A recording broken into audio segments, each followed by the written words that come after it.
2 drinks, 15 minutes, 1 hit. That's the pattern.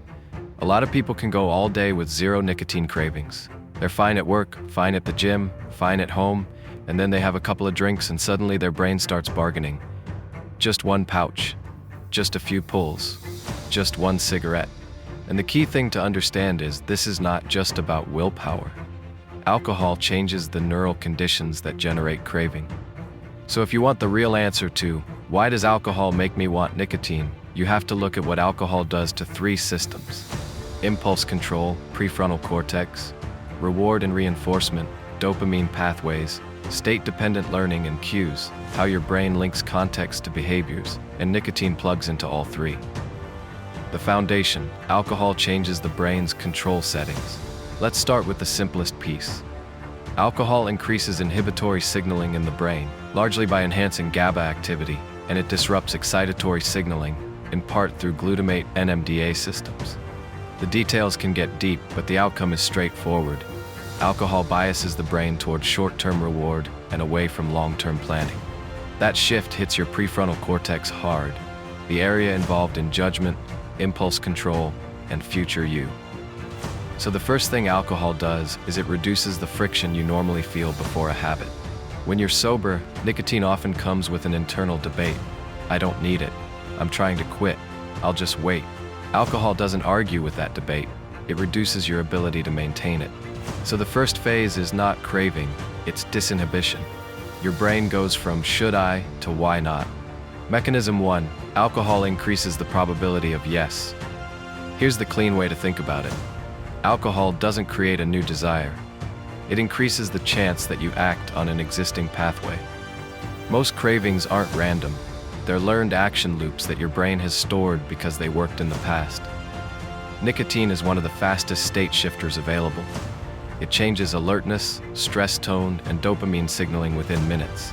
So when alcohol lowers inhibition, your brain naturally reaches for the quickest lever it knows, and nicotine is a lever.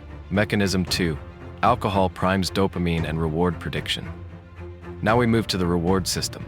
Alcohol increases dopamine signaling in reward circuits, especially the mesolimbic pathway involving areas like the ventral tegmental area, VTA, and nucleus accumbens. But here's what matters. Dopamine is not just pleasure.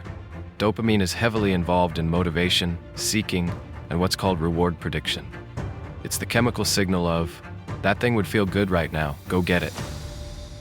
Alcohol doesn't just make you feel relaxed. It shifts your brain into seeking mode. And once you're in seeking mode, your brain starts scanning for whatever has historically amplified that state. That's why the pattern is so consistent. You drink, you feel the dopamine-driven motivation, your brain searches for the add-on. Nicotine shows up as the obvious candidate. So nicotine becomes the booster. Not because nicotine is inherently required, but because the brain learns, alcohol plus nicotine, stronger reward signal than alcohol alone.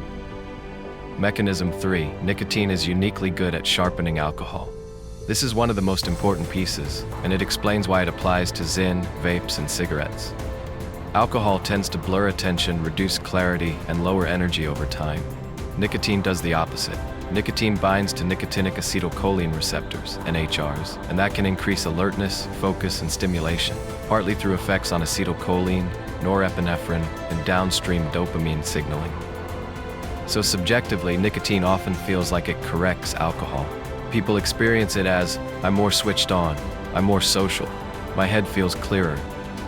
The night feels sharper, so your brain forms a very strong association. Alcohol gives you relaxation and social looseness. Nicotine gives you edge and drive.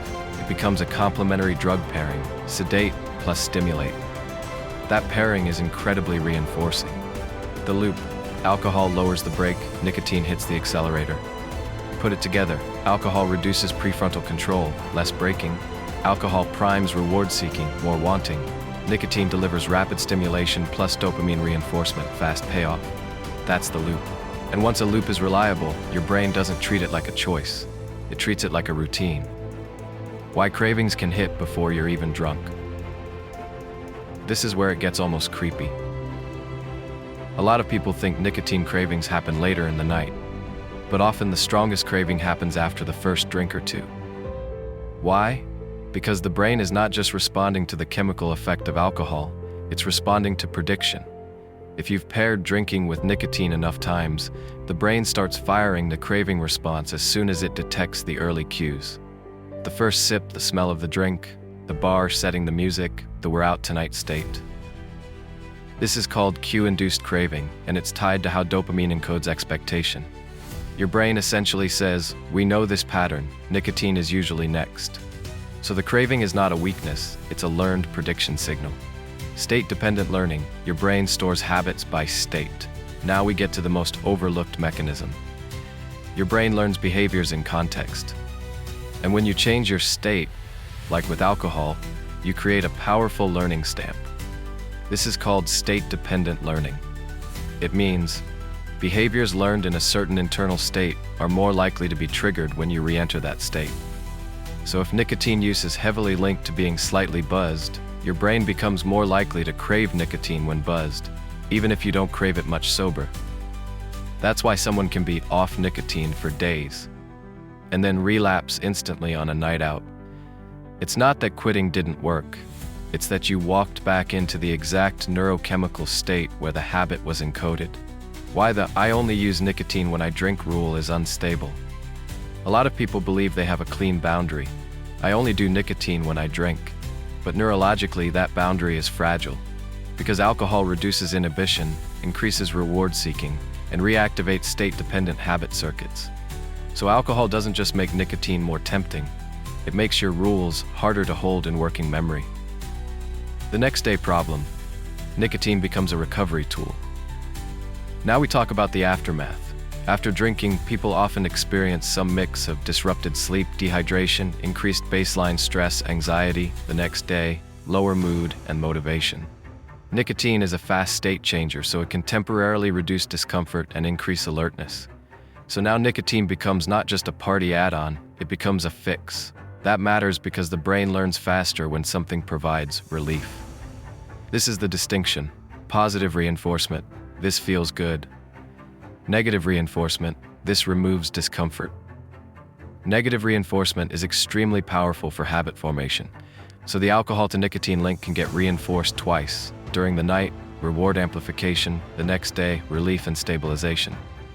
Why quitting nicotine is harder if you keep drinking. This is the practical translation of everything we just said. If your nicotine use is strongly alcohol-linked, then drinking acts like a relapse trigger. Not because you're doomed, but because alcohol reactivates the circuits where nicotine is expected. So people often feel like they're making no progress because they quit successfully all week. Then one night out resets everything. What's really happening is this: you're extinguishing the habit in your sober state, but re-strengthening it in your drinking state. That's why it feels like whiplash. So what's the core message? Alcohol makes you want nicotine because it creates the perfect brain environment for nicotine. Reduced inhibition, increased reward seeking, stronger cue reactivity, state-dependent recall of the habit loop, nicotine's rapid stimulation and reinforcement. Zyn, vaping, cigarettes, different delivery systems, same reinforcement architecture. And once you see it as a circuit instead of a moral failure, you stop fighting yourself and start targeting the pattern. If you like this breakdown and you want more science-based explanations for why common habits feel impossible to control in certain environments, subscribe to Bottle Rank, because the most powerful addictions aren't always the dramatic ones. They're the normalized ones.